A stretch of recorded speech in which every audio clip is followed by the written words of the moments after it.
He never made it to his 24th birthday. Not because he forgot, not because nobody cared, but because 23 days before the candles, before the cake, before the phone calls from people who loved him, he made a decision, a split second, a choice that cost him everything and gave the rest of us something we don't even think about when we wake up every morning. His name was Ethan, and this is the story nobody tells. Ethan grew up in a small town where everybody knew everybody. The kind of place where the diner on Main Street never changed its menu, where kids rode bikes until the streetlights came on, where Friday nights meant football and the smell of popcorn and the sound of a crowd that actually believed in something. It wasn't a rich town, it wasn't famous, but it was home. And home, when you're young and don't know any better, feels like it will last forever. He was the kind of kid who made everything look easy, not because it was, but because he never complained. He helped his father carry groceries without being asked.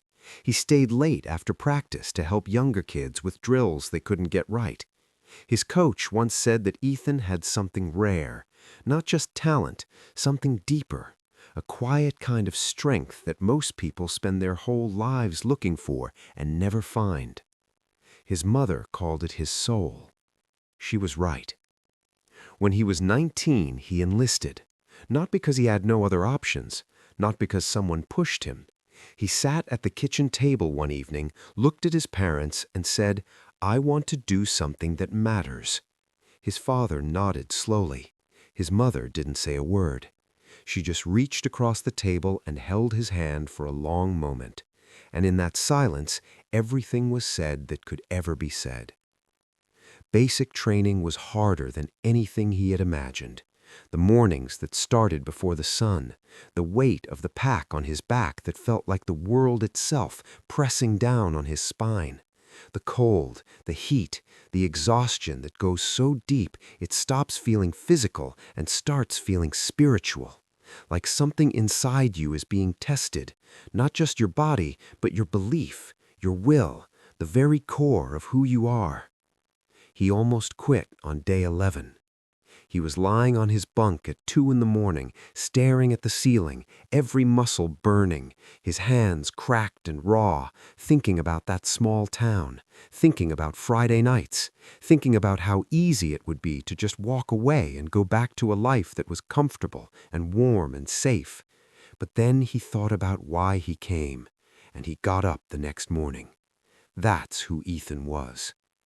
He deployed 8 months later, a place far from home, a landscape that looked nothing like anything he had ever seen, dry and vast and brutally honest in a way that cities never are, the kind of place that strips everything away and leaves you with only what's real, no distractions, no noise, just the mission, the men beside you, and the weight of knowing that every single decision could be the last one someone makes. He wrote letters home, every week, without fail. His mother kept every single one in a box under her bed. She still has them. She still reads them sometimes when the nights get too quiet and the house feels too big and the absence of him becomes too loud to ignore. In those letters, he never complained. He wrote about the stars, how many more you could see out there away from the city lights. He wrote about the food and how he missed her cooking with an ache that was almost funny. He wrote about the men in his unit, Marcus, who could make anyone laugh even on the worst days, James, who carried a photograph of his newborn daughter and looked at it every night before he slept, Thomas, who was afraid of spiders but somehow wasn't afraid of anything else. He wrote about them like they were family, because they were. That's what happens when you go through something that hard, something that real with other people. The walls come down, the masks disappear. You stop pretending. You see each other fully, the fear, the strength, the doubt, the courage, and you choose each other anyway. You say, without saying it out loud, "I've got you, no matter what." Ethan meant it. On a Tuesday morning, Ordinary, like all the worst moments are. His unit was moving through a narrow passage, the kind of place that makes every soldier's instincts light up, too enclosed, too quiet. The air had that particular stillness that experienced soldiers learned to distrust completely. Marcus was on his left, James was 3 steps ahead, and then everything happened at once. Ethan saw it before anyone else did, a fraction of a second, a heartbeat of time that stretched out the way time only does in the moments that change everything. He didn't think. There was no calculation, no dramatic inner monologue, no dramatic pause. There was only instinct, and beneath instinct, something deeper. Something that had been built over years of quietly choosing to be the kind of person who shows up, who stays, who gives. He moved. James didn't die that day. Marcus didn't die that day. Ethan did. They carried him out of that passage with the kind of grief that has no sound, the kind that sits in the chest like a stone and never fully goes away. Marcus, who could always find something to laugh about, didn't speak for 3 days. James held his photograph of his newborn daughter and cried in a way he hadn't cried since he was a child, deep, broken, the kind of crying that comes from somewhere you didn't even know existed inside you. Back home, it was a Tuesday morning. His mother was making coffee. The radio was on. The light coming through the kitchen window was soft and golden the way it is in the early hours, and for just a moment, everything was perfectly, beautifully ordinary. Then came the knock. 2 men in uniform at the front door.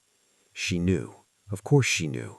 She had known every single day he was gone, in the way that mothers know things that can't be explained or rationalized or prepared for. She had prayed against this moment every morning. She had bargained with silence and with God and with the universe itself. She had told herself 1,000 times that he was strong, that he was careful, that he would come home. She opened the door, and the world she had known ended, and a new world, heavier, quieter, permanently altered, began. His father didn't cry at the funeral. He stood at the graveside with his jaw set and his hands folded and his eyes focused on something no one else could see. But that night, alone in Ethan's old room, sitting on the edge of the bed that still smelled faintly of him, he put his face in his hands and wept in the way that men weep when they finally allow themselves to, completely, devastatingly, without holding anything back.